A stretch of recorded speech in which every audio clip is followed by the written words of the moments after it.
বঙ্গভবনে দিল্লি পুলিশের চিঠি ঘিরে বিতর্ক। বাংলা ভাষাকে বাংলাদেশি ভাষা বলে উল্লেখ। বাংলা ভাষাকে বাংলাদেশি ভাষা বলে উল্লেখ দিল্লি পুলিশের। মাওলানা ভাসানীর স্বপ্নের অবিভক্ত বাংলাদেশ এখন ধীরে ধীরে পূর্ণতা পাচ্ছে। পশ্চিমবাংলাকে বাংলাদেশের অংশ দাবি করার পর এবার ত্রিপুরা এবং আসাম সহ ভারতের বাংলাভাষী অঞ্চলগুলোকে বাংলাদেশের দাবি করে বসল দিল্লি। বাংলাদেশের ছাত্র জনতার গণ অভ্যুত্থানের পর থেকেই বাংলাদেশ বিরোধী অবস্থান নেয় ভারত। বাংলাদেশের স্বাধীনতা এবং সার্বভৌমত্ব কেড়ে নিতে একের পর এক ষড়যন্ত্র করে নরেন্দ্র মোদীর সরকার।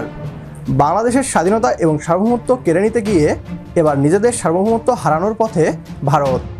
পশ্চিমবাংলার পর এবার আসাম ও ত্রিপুরাকেও বাংলাদেশের দাবি করে ফেঁসে গিয়েছে নরেন্দ্র মোদী এবং অমিত শাহ। অবিভক্ত বাংলাদেশ গঠন এখন আর স্বপ্ন নয়, বরং বাস্তবে পরিণত হচ্ছে। পশ্চিমবাংলার জনগণের পর এবার আসাম ও ত্রিপুরার জনগণও ফুঁসে উঠেছে দিল্লির বিরুদ্ধে। এ নিয়ে কি বলছে পশ্চিমবাংলার মিডিয়া, আসুন তা দেখি। বঙ্গভবনে দিল্লি পুলিশের চিঠি ঘিরে বিতর্ক। বাংলা ভাষাকে বাংলাদেশি ভাষা বলে উল্লেখ। নোটিশ পোস্ট করে দাবি তৃণমূলের। ক্ষমা চাইতে হবে দাবি তৃণমূল কংগ্রেসের। সংসদে ভাষা বিতর্কে আলোচনার চেয়ে নোটিশও দিয়েছে তৃণমূল। বাংলা ভাষাকে বাংলাদেশি ভাষা বলে উল্লেখ দিল্লি পুলিশের। দিল্লিতে বঙ্গভবনে নোটিশ দেয় দিল্লি পুলিশ, আর এই নোটিশ নিয়েই এবার রীতিমতো আক্রমণের সুর তীব্র করছে তৃণমূল কংগ্রেস।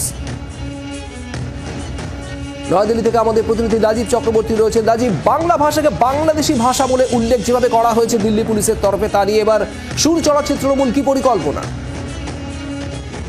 একেবারেই দেখো শুভদীপ, যে তৃণমূল কংগ্রেসের যে অভিযোগ ছিল, অর্থাৎ বাঙালিদের বিদ্বেষ করা হচ্ছে, আমরা যেটা অভিযোগ তৃণমূল কংগ্রেস বারংবার করে আসছে যে বাংলা সম্পর্কে, বাঙালি সম্পর্কে বিজেপি বা কেন্দ্রীয় সরকারের বা কেন্দ্র শাসিত যে সমস্ত সংগঠন রয়েছে তাদের মনোভাব বিদ্বেষমূলক, সেই জায়গায় একটি নতুন অস্ত্র বলা যেতে পারে দিল্লি পুলিশ তুলে দিয়েছে তৃণমূল কংগ্রেসের হাতে। কি সেই অস্ত্র? কয়েকজন বাংলাদেশিকে তারা আটক করেছেন, তাদের কাছ থেকে কিছু দস্তাবেজ উদ্ধার করা গিয়েছে।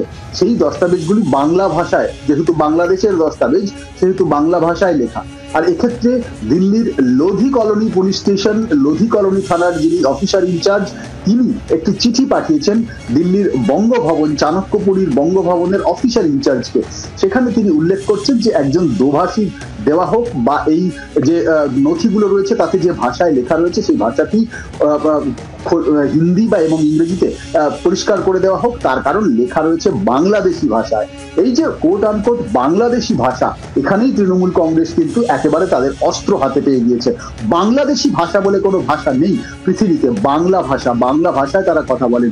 দিল্লি পুলিশের একজন থানার আধিকারিক কিভাবে এই ধরনের চিঠি দিচ্ছেন, এবং সেক্ষেত্রে আজকের দিনে যখন এত আধুনিক টুল রয়েছে, এআই রয়েছে, তখন এই ভাষা জানতে গেলে, কোনো দস্তাবেজে কি লেখা রয়েছে সেটা জানতে গেলে কেন রাজ্য সরকারের সহযোগিতা নিতে হবে শুধুমাত্র এক্ষেত্রে? যদি কোথাও বাংলাদেশি আটক হয়, সেক্ষেত্রে বাংলাদেশিরা পশ্চিমবঙ্গের কোনো একটি জায়গার ঠিকানা বললে সেই থানার সঙ্গে থানার দিল্লি পুলিশ বা অন্যান্য পুলিশ তারা যোগাযোগ করছে এবং সেক্ষেত্রে নথি যাচাই হচ্ছে। এটাই প্রসিডিওর চলছে। দিল্লি, রাজধানী দিল্লি এবং আশেপাশের এলাকাগুলিতে বেশ কিছুদিন ধরেই বাংলাদেশিদের সন্ধানে নেমেছে পুলিশ, আর সেই সন্ধান করতে গিয়েই কিন্তু এই ধরনের ঘটনাগুলি ঘটছে। ভারতের বাংলা ভাষাভাষী জনগণকে বাংলাদেশি ট্যাগ দিয়ে পুশিং করার পরিকল্পনা করেছিল ভারত। এতে ডক্টর মোহাম্মদ ইউনূসের নেতৃত্বে নতুন বাংলাদেশ চাপে পড়বে, এমনটাই ধারণা ছিল ভারতীয়দের। বাংলাদেশকে বিপাকে ফেলতে গিয়ে এখন উল্টো নিজেদের সার্বভৌমত্বকেই খোয়াতে বসেছে ভারত। বাংলা ভাষা বললেই বাংলাদেশি দাবি করে এখন ত্রিপুরা এবং আসামের জনগণকে বাংলাদেশি ট্যাগ দিয়ে বসেছে ভারত। এতে পশ্চিমবাংলার পাশাপাশি আসাম ও ত্রিপুরার জনগণও দিল্লির বিরুদ্ধে ফুঁসে উঠেছে।